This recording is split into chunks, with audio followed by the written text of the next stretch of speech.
This, the whole concept that you guys are talking about intrigues me, but I think what I'm really excited about is, and you and I are talked about this, that your idea is based in faith, that we have that belief in a supreme deity that charges us to care for our brother and sister. And my question is, how do we get that message to those that either one, don't care, don't want to care, or two, worship the almighty dollar instead of being caring people?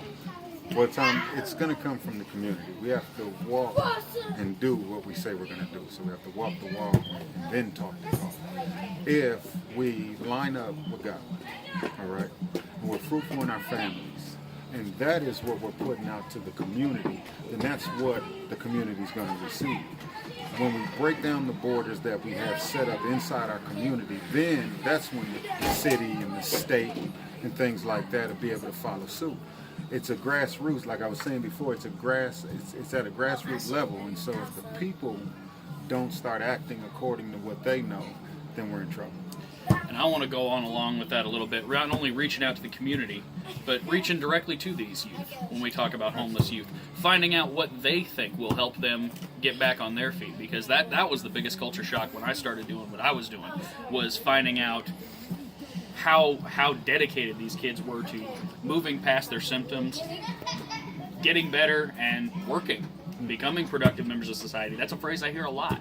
I want to be productive. I want to do this on my own. But a beautiful house like this, a barbecue like this, these are pipe dreams to them. That's how it feels, because they feel so disconnected from that reality, and nobody bothers to reach across there and say, what can I do to help you? You know, a 16-year-old couch surfer, that's not interesting to most politicians, quite frankly. Well, having dealt with people at that end of the scale, I think a lot of them don't even believe it's real.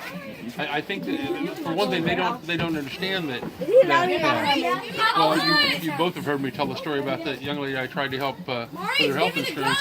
Her biggest concern was not having to pay the $100 fine for not having Affordable Care Act. And she needed the health insurance, absolutely. She needed to be taken care of. She needed to be watching for her children. But she knew that $100 wasn't going to fit in her budget in a year.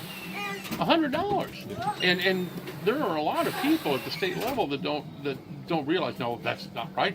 Everybody's got $100. Well, I was talking to somebody the other day, and we broke it down. It's like $100 is just a little less than $10 a month. And I like to think of myself as a good financial planner, but I probably blow $10 a month at Starbucks.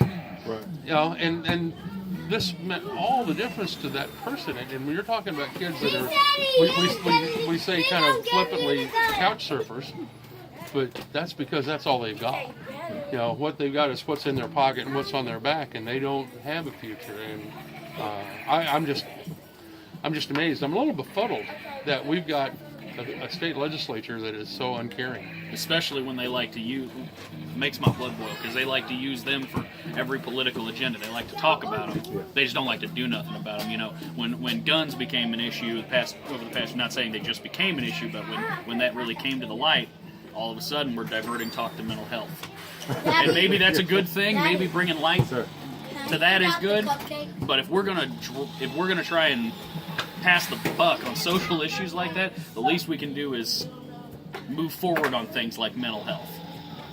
So if we're going to talk about them, we need to talk to them. Well, and just ask both of you, what James brings up about mental health, I'm wondering how many of those kids that you're seeing out there that are having that homelessness issue, it doesn't take long, if you don't have a place to live, and if you're trying to find food, only know where you can, that you start having reservations about what your worth is in the world.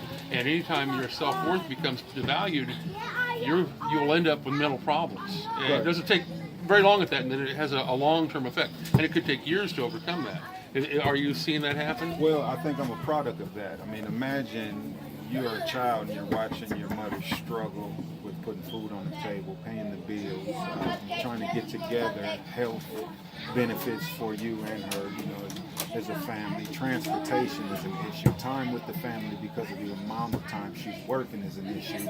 And you're kind of the eldest son and you're looking at your younger siblings, and you know, you see the shoes, and you see the coats, and you see the clothes, and you go to school, and then you're impacted by children that are better off and have a more well-rounded family, you know, and so it creates a stress. And before you're even aware that you're going through post-traumatic stress maybe coming out of this, you're only 16 years old and you're making decisions based on fighting poverty. Right. You know, and so now you're couch surfing because you're looking for a better family. Right. You Well, know. but and I can imagine that 15, 16, 17-year-old that sees his 3, 4, 5, 6-year-old brothers and sisters not have enough food, going, I can do better on my own. You know, maybe mom, take care of the babies, and let me go out and, you know, start trying my best. It's sad. It's really, really sad that we in this country have gotten to this point. We have started moving from a predominantly middle-class society where everybody could expect to have a home and a car and have a decent meal on the table every night, to having it all divided. And there's just, I heard a number the other day, and I'm afraid it's right. I certainly hope it's not, that the top 5% of the population controls 90% of the wealth. Yeah, I've heard something along those lines as well. And when this sort of thing happens, we're going to see more than just small problems. The ones you guys are facing, the ones you're taking on, I think it's very admirable. But last time these things happened, there were riots. There were real problems, and if we let society go that far, it can cause a lot more grief. You know, what's the old line about, if you fail to remember history, you're going to be doomed to repeat it. And you go back through history and you'll find those times.